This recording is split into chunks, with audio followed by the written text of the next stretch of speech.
so much. I love you so much. I love you so much. I love you so much. Hello, all you positive heads out there. Thanks for tuning your beautiful brainwaves into another episode of the Positive Head Podcast, where we are firmly convinced that creating success and happiness is rooted in understanding the ultimate nature of reality and the fact that as human beings, we are all immensely powerful fractals of the one and only source consciousness, which creates and animates all things. Now, of course, understanding this powerful truth is one thing. Applying this incredibly empowering wisdom to everyday life, well, that's another, which is exactly why we provide you with a fresh serving of soul food for thought 5 days a week to help constantly remind you of what matters most. You are it. And I'm your host, Brandon Beecham. I'm the reflection and extension of you who will be here each Wednesday interviewing a different consciousness changemaker. And on the other 4 weekdays, leading the way to ensure that your perspective is consistently expanded, your vibration is constantly elevated, and your heart is overflowing and full. Also, this episode of the Positive Head Podcast is being brought to you thanks to the support of Gaia. If you're not familiar, Gaia is the go-to source for streaming consciousness content online, and you can sign up for your first month for only 99 cents at gaia.com/positivehead. That's spelled GAIA.com/positivehead. Check it out. All right, all you positive heads, welcome back to another episode. So happy and blessed to be here with you guys, as always. And I've been super blessed lately to have so many good co-hosts. I've definitely felt like having someone to, I guess I get from time to time get a little lonely talking into the microphone alone. So my friends have come out of the woodwork. I had Karis yesterday. Today I have my good friend Christopher Jackson here with me to help steer the ship. Hello, Chris. How are you, buddy? Hello. Awesome. So good to do this again. And we had Chris was actually with me down in Costa Rica, and you guys have heard me talking a lot about that trip. It was such an epic adventure, huh? I mean, that was probably one of the most amazing 2 weeks of my life. Yeah. Yeah. What was your biggest takeaway, do you feel like, from the event? Since I brought it up, and these guys have heard me talk about it a lot. So, but I haven't got a lot of perspective from other people who were there with me. So curious what your thought was about the mastermind and Envision in general. For me, it was just like a hyper activation for my purpose. Really seeing that there's a lot of us out there that are, caring about the planet, caring about the future of humanity, and doing things about it. And like the most profound takeaway from the trip was just having now all of these other resources and amazing people to collaborate with, where we can have like economies of scale, where we can, blend our resources so that we're not wastefully duplicating efforts, on things. Yeah. Right. Yeah. That's the way I've described it to everyone is, the Superhero Academy Mastermind meetup. It was like so many close reflections, like everyone was so amazing and everyone was just really, doing the work and just, committed in their own way to helping to, raise consciousness in one way, shape, form on the planet. And so it was just super inspiring. And of course, what I've tried to iterate to people is like, because I think it's easy sometimes, Chris, for people to feel like, well, okay, these guys are great and I'm just average or whatever. And, one of the things, and I even had a conversation there with someone about this, it's like, instead of seeing anyone competitively in your world, or if you see something that you admire, instead of saying, oh, that's not me, that's them, and I can't do that, take it as an opposite. The message is actually completely different. I think it's like, hey, these people, this situation, this story that I'm hearing about is such a close reflection to me that I'm actually hearing about it because I'm resonating within that field, if you will. So that's my biggest takeaway. Whenever I describe it, I'm like, hey, and by the way, you guys are superheroes too. You know what I mean? Yeah. Yeah, totally. I mean, I think it's funny that may tie into some of what we're talking about today, because it really, I see this as the difference between coming from separation, which is really the source of suffering in our lives, versus coming from oneness. When we come from oneness, it's like we can actually take pride in everybody's success around us, because we realize that that's us too. And everything that they're doing that's amazing is just increasing the amazing possibilities for ourselves. Absolutely. Absolutely. And we're going to dive into that. So yeah, we're going to talk about that. We're going to talk about, abundance, which of course we've had, has been a hot topic on the show lately, episode 627 and 632. For any of you guys who want to dive deeper down the rabbit hole, Chris and I are going to speak about abundance today, and Chris is going to share some of his insights. And, we also on those episodes, 627 and 632, Derek Rydall talked all about abundance in his new book, The Abundance Project, and definitely some amazing insight there. For any of you who missed those, you might want to go back and check them out. And of course, Chris, you throw the ABunDance, which is the clever hyphenated play on words, the events in Los Angeles, which is one is coming up this weekend. So maybe you can take a quick moment and explain to everyone what abundance is all about, and when it is and where it is. Yeah, sure. Thank you. So I guess it's easier for me to start with Grateful Generation, because that's like our movement. And then out of that movement comes abundance.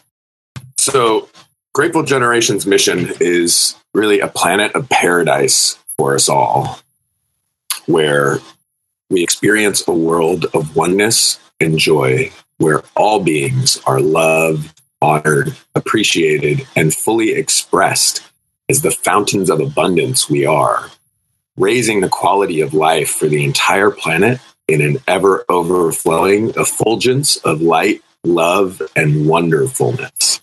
I love that. That is wonderful. I saw someone spell that recently. I know you love plays on words about as much or equally as much as I do. Someone spelled it wonderful without the W.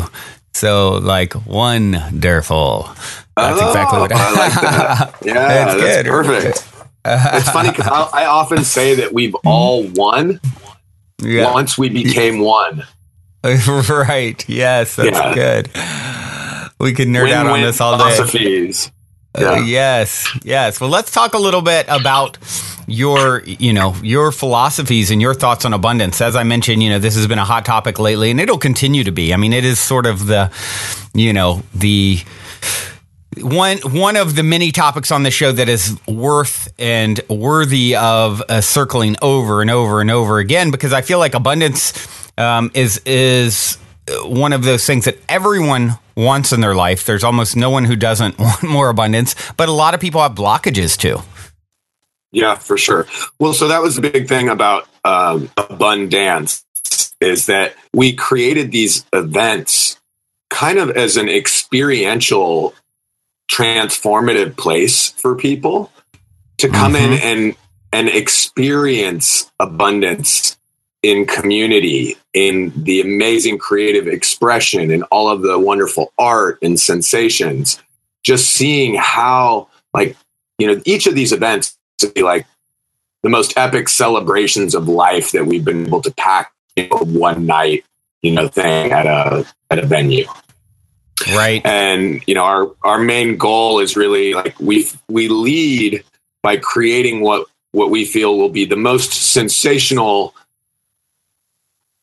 amazing party that anybody could come to, like meeting people, giving what they want, and then having them leave with this profound sense of, deeper love and connection with others, themselves, and inspired, like lit up, like ignite your souls, expand your hearts, so that they leave having a transformative experience.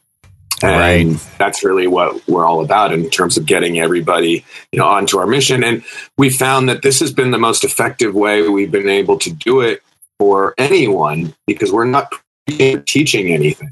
We're actually just creating these awesome environments, that are curated to deliver that experience of those elevated states of consciousness to people. Right. Right.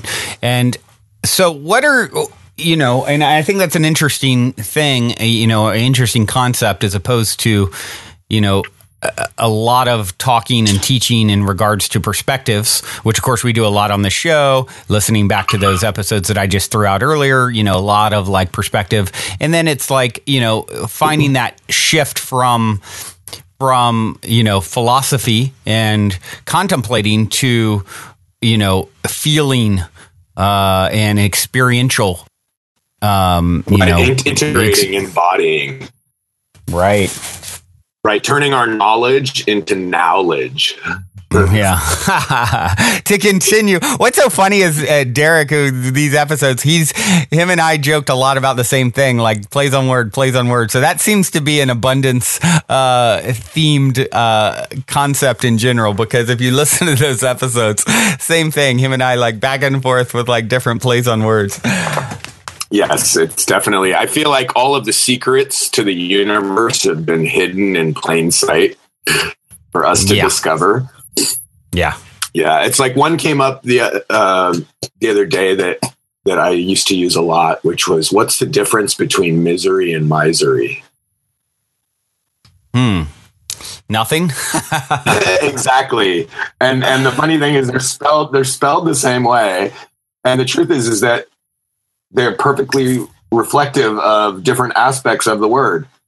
Right. Misery comes from misery. It's like lack of willingness to let go, of your resistance to something. And then it's perfect because this ties into abundance philosophy as well. It's like wherever you're experiencing resistance, you're impeding flow, and abundance is all about flow. Yeah. Yeah. And, one of the things that was brought up in those previous episodes as well is the idea of like whatever it is that you're missing is what you're holding back from the world.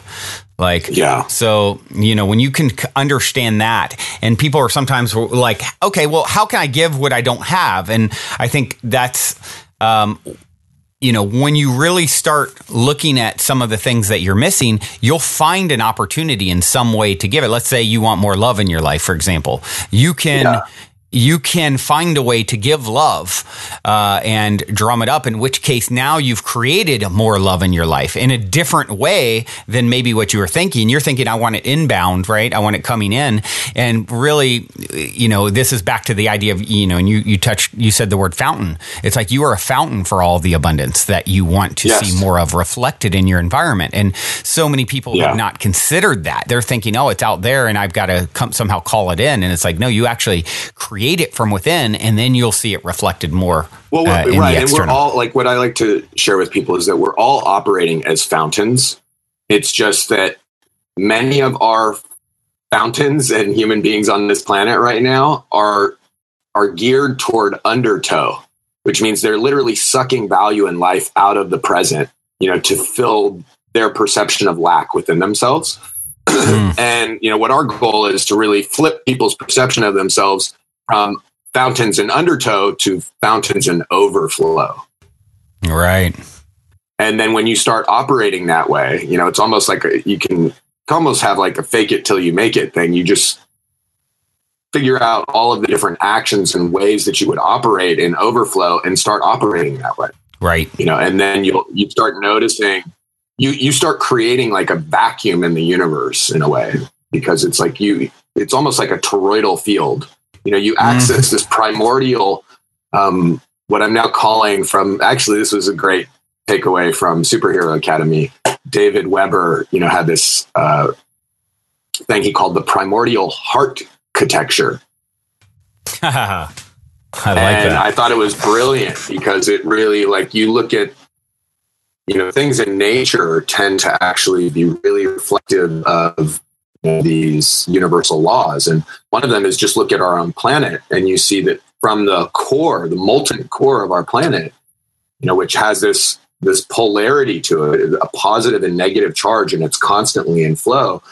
That is like the heart of the planet that then creates this electromagnetic force field around the planet, which allows for us to have an atmosphere of water and air. Where, they said that there's scientists have theorized that Mars actually used to sustain or support life, because they found evidence that water existed there. But then at some point, that core, lost its heat and stopped being polarized. So they lost their electromagnetic field. And then, basically there's no atmosphere, and all of the water in the air evaporates pretty quickly from the radiation of the sun. Right. So yeah, getting in alignment with that primordial architecture, what it's doing is it's constantly in flow. If there was any resistance in the flow of the electromagnetic field of the planet, we would cease to exist. Yeah. And, it's one of those things too. It's when people are contemplating abundance and where it comes from, and, sort of need to shift their perspective on, is this stuff real? Really? Like, do I really have access to abundance? Do I really have access to more? It seems like so many people on the planet are fighting for these resources, and, almost like throw in my towel kind of feeling like it's too many people are trying for the same thing. But when you understand, like, you are actually connected with the source that not only created all the abundance that exists on our planet, but the entire cosmos, all of physical reality. I mean, think how much energy and power and is in the universe. And that is what you emanate from. You're an extension of. And the same way you are sort of this emanation of that power, you also can trace it backwards to the root and call in that same abundance. It when you think of it in those terms, it's like the vastness and the amount of abundance is like overwhelming, as opposed to, is there, not enough? Right. Yeah. And so I think what like the biggest thing that I wanted to share today was kind of like the context of how to know.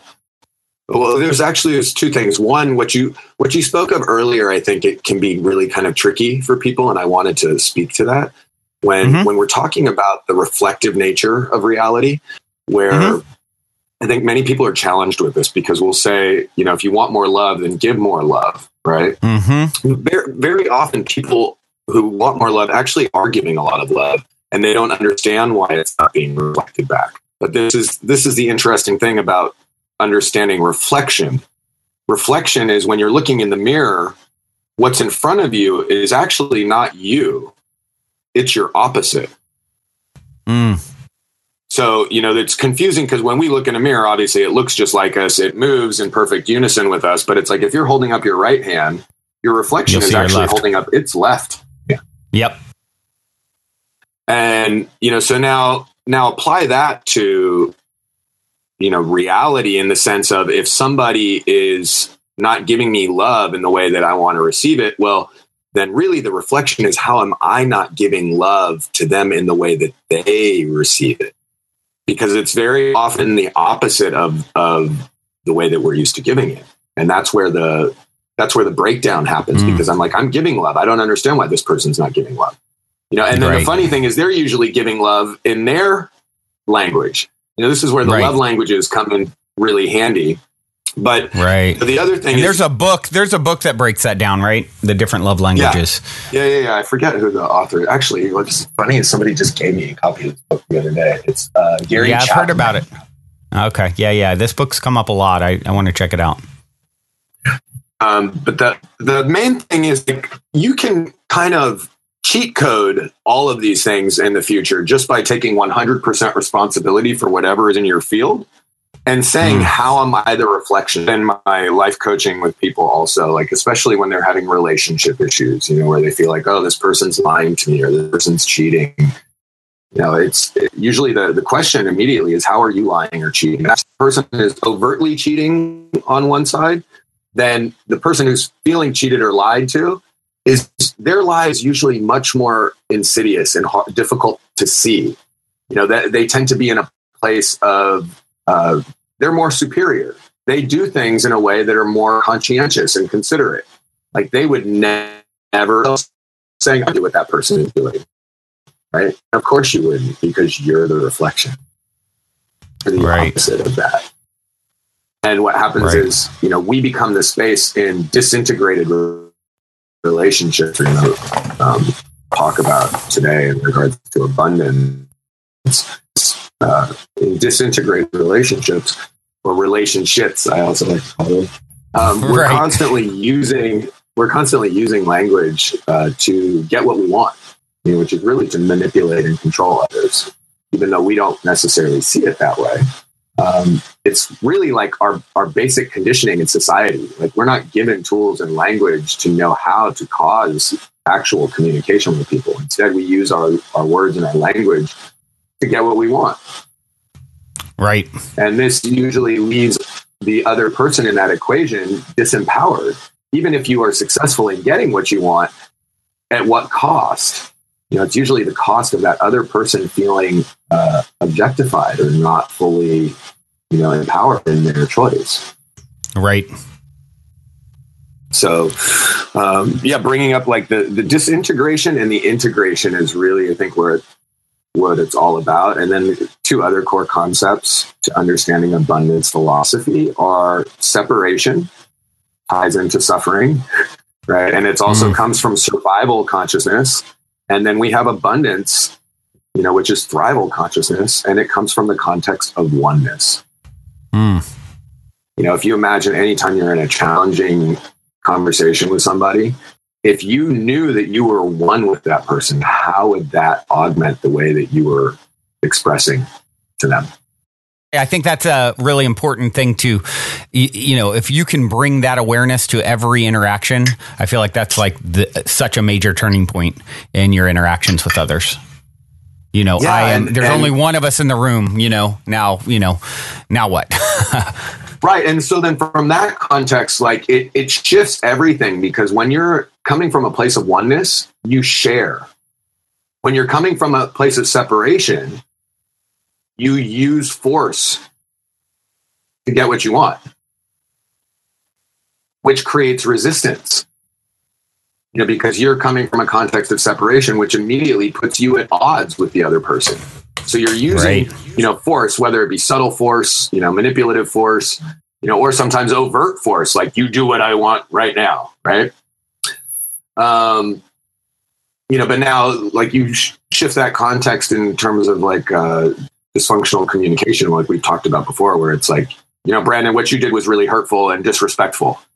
But that's coming from a place of separation. I'm wanting you to acknowledge that you were wrong, right? Right. So that I can feel better and empowered. But in fact, that doesn't leave you feeling good, right? Right. If I'm coming from a place of oneness, instead I'm like, oh my God, Brandon, when you just did that, I had this physical sensation, like I felt like a tightness around my throat. And then I had these thoughts like, is there something wrong with me, or am I not being appreciated? And, I just share it with you almost like I can laugh about it because I know that we're one. So there's no heaviness to it. And then you're like, oh, wow. And then you see that and you're like, I can totally see how, that could have been interpreted that way. Thank you for sharing that with me. I'm going to make sure that, I'm more conscientious about that in the future. And so this is where, you get the distinction between scarcity consciousness, inspiration, and survival, which is using force, which requires a lot of effort, right? Mm-hmm. To oneness, having power and having everything that you want in your life with grace and ease. Big difference. Yeah. Like, who would want more? Who would like to have more of what they want in life with grace and ease? Pretty much everyone.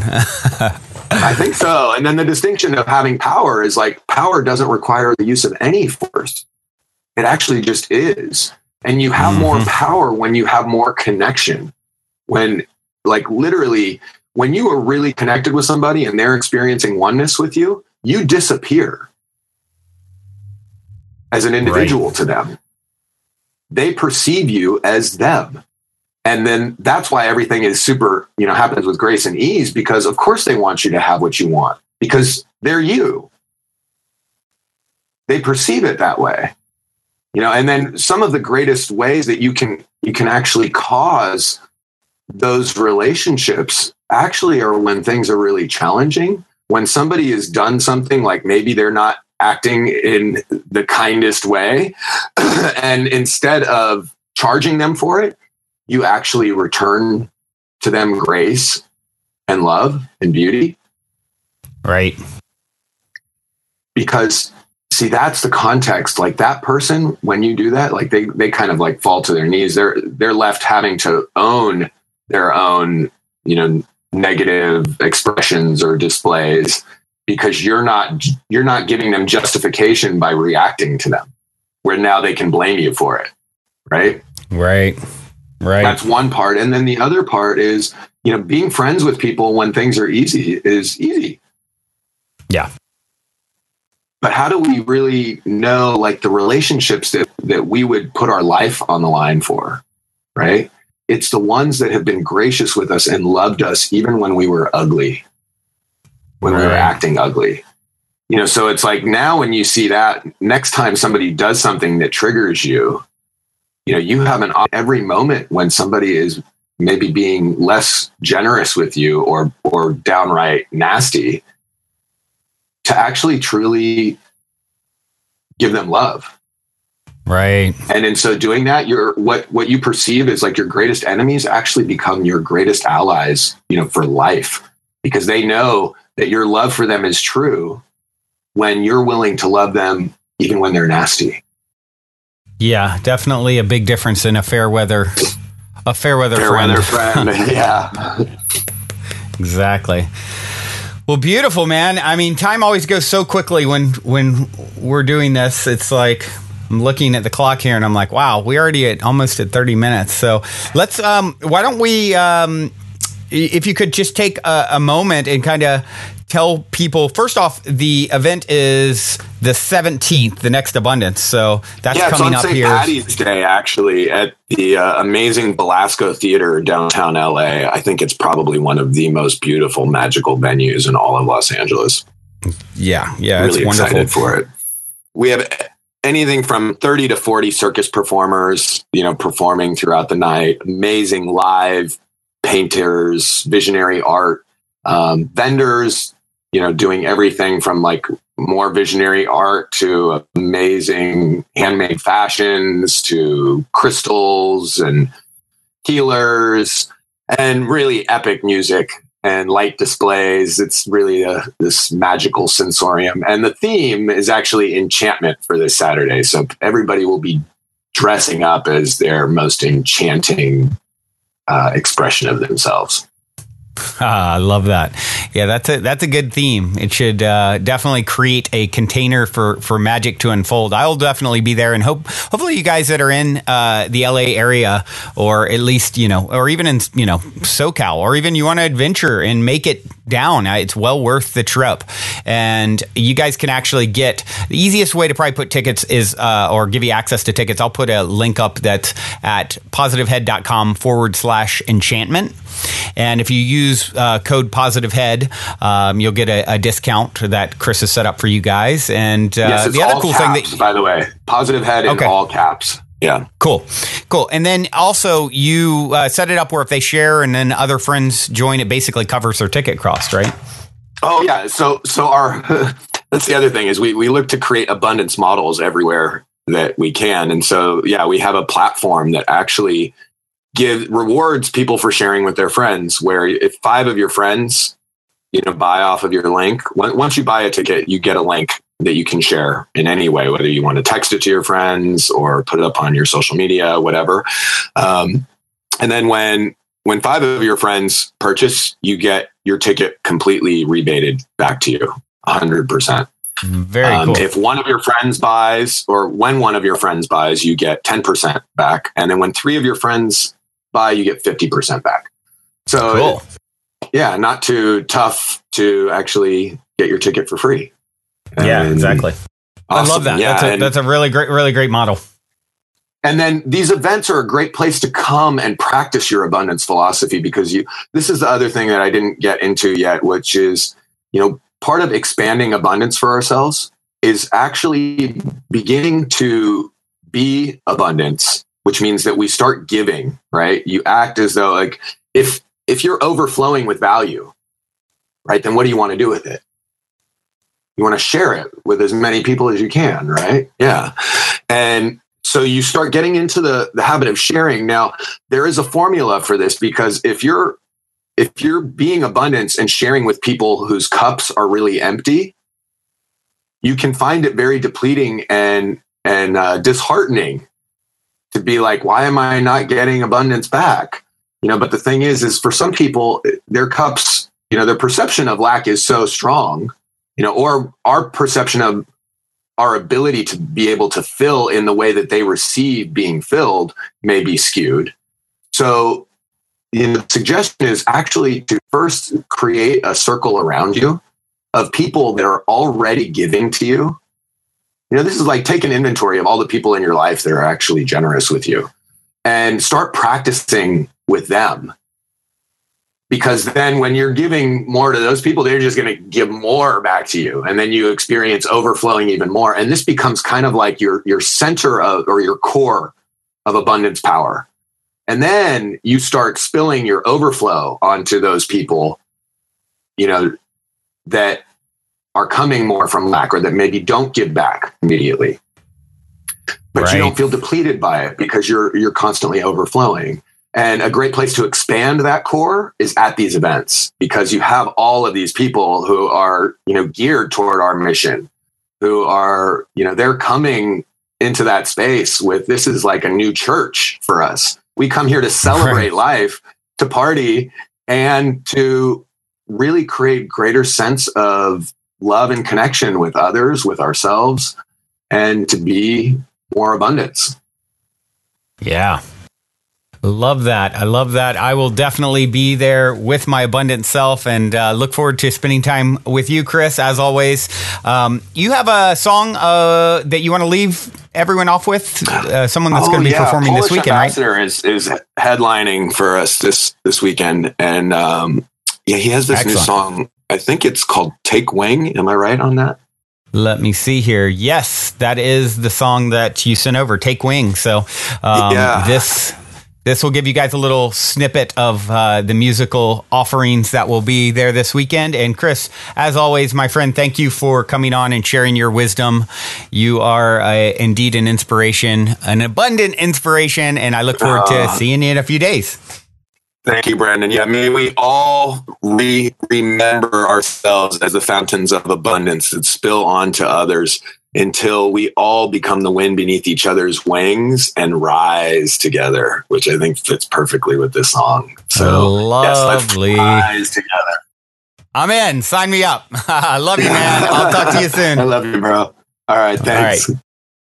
Well, everyone, that concludes this episode. If you have enjoyed this positive download from our hearts and minds to yours, please take a minute, give us a rating or review on iTunes, since iTunes is the holy grail of all things podcasting.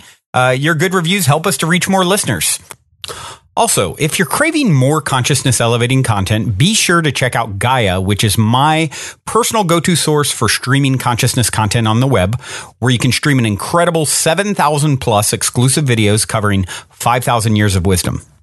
As you all hear me constantly say, it's a daily conscious effort to maintain an elevated vibration. And if you're looking to journey deep down the rabbit hole to do so, then Gaia is the best place I know of to do it, period.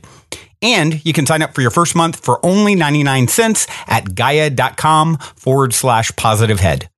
That's spelled GAIA.com/positivehead. Check it out. Otherwise, as you continue on your fabulous journey in this 3D reality, be sure to remember this. As long as you ain't dead, you're already positive ahead. Journey well, everyone, and thank you for being.